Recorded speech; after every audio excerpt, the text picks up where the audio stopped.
Good morning, Americans. This is your favorite alien and Bubba on Sunday, June 23rd. Looks like it's going to be a scorcher in Georgia and rainy too. Well, today I wanted to do a special rest of the story. For me, it's a rest of the story for me. So, not sitting in for anybody today, just the alien with the rest of the story. Well, in 2000, I had finished a 25-year career with the United States government in various capacities and started a new career, I guess you call it, with Delta Airlines here in Georgia.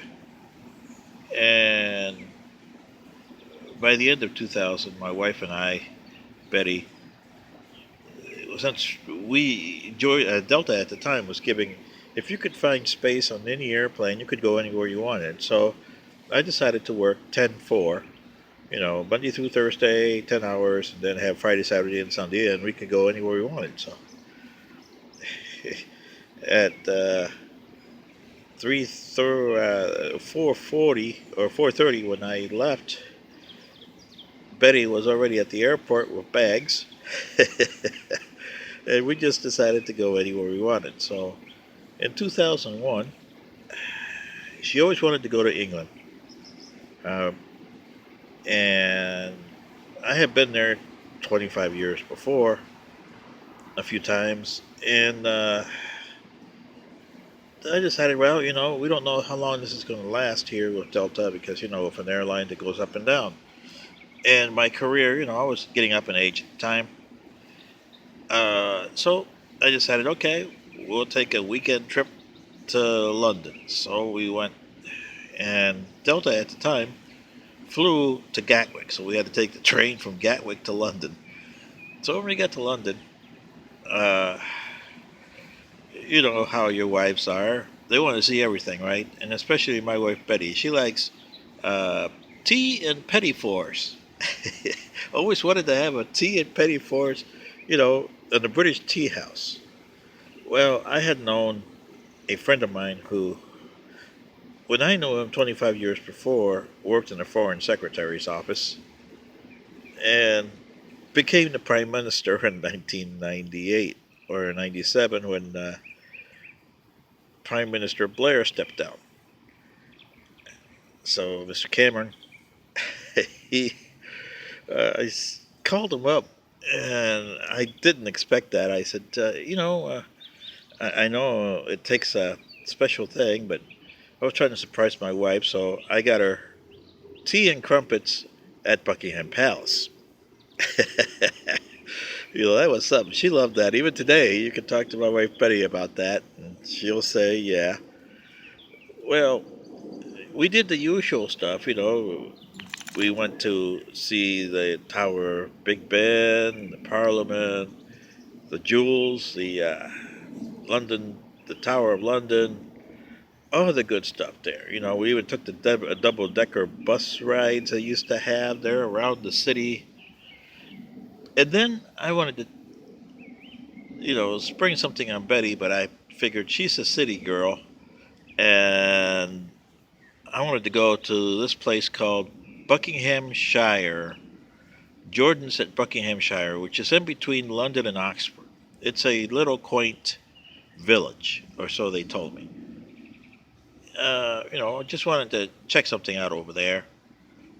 So, after a little convincing, she decided to go, but she says, I don't like going to the boonies.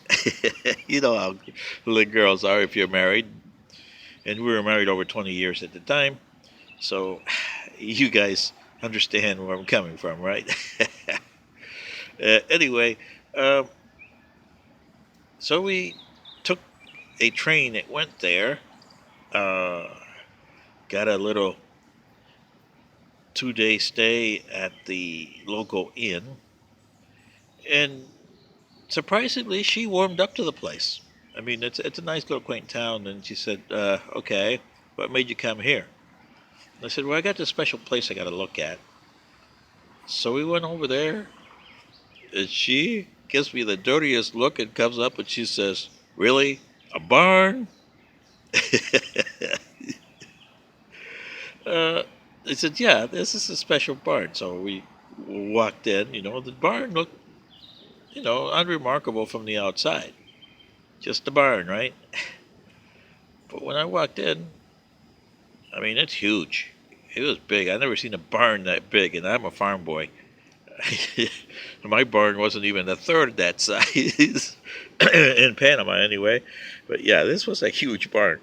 Um, and she looked at it and she says, "Wow, what a barn!" And then she looks up and she says, wait a second. I never seen a barn that looked like this." And I said, "No." So the one guy comes over and he says, "Can I help you, ma'am?" Talking to my wife, and she says, "Oh, I'm just here with my husband." And I looked at him and I said, "Yeah, you know that beam up there that you got there?"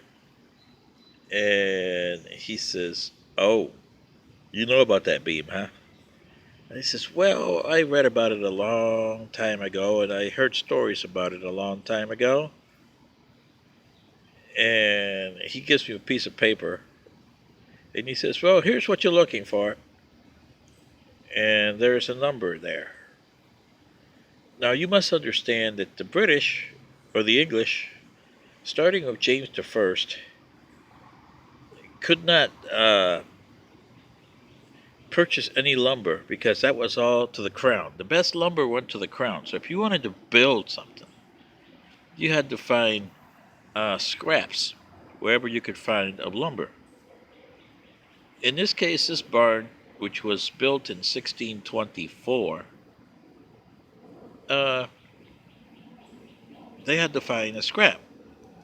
And if you go to that barn, even today, it's still there, and you look up, you see this beam, and it doesn't look like a regular beam, it looks like a keel. And that's exactly what it was, a ship's keel, because most of the timbers that made up the barn were from scraps of ships. And this keel had a number on it. Now, when I researched the number, and remember this is 2001, so you didn't have smartphones. They wouldn't be for later on in the decade when we started to come out. You had cell phones, but you had to use regular computers with dial-ups. Remember them?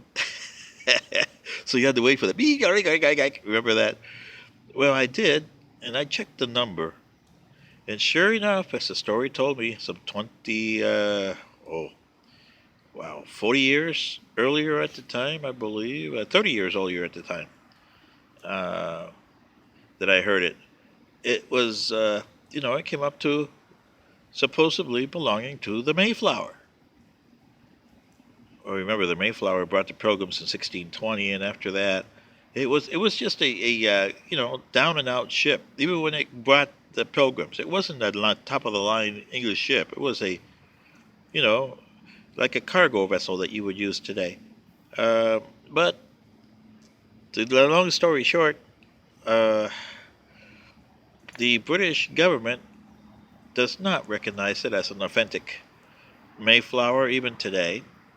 And this, I was ashamed because I think Mr. Paul Harvey, who I heard the story from back in 1968, he had broadcasted originally in 65, I believe, about the doctor, Mr. Harris, who went there in 1923, something like that, and he had found it.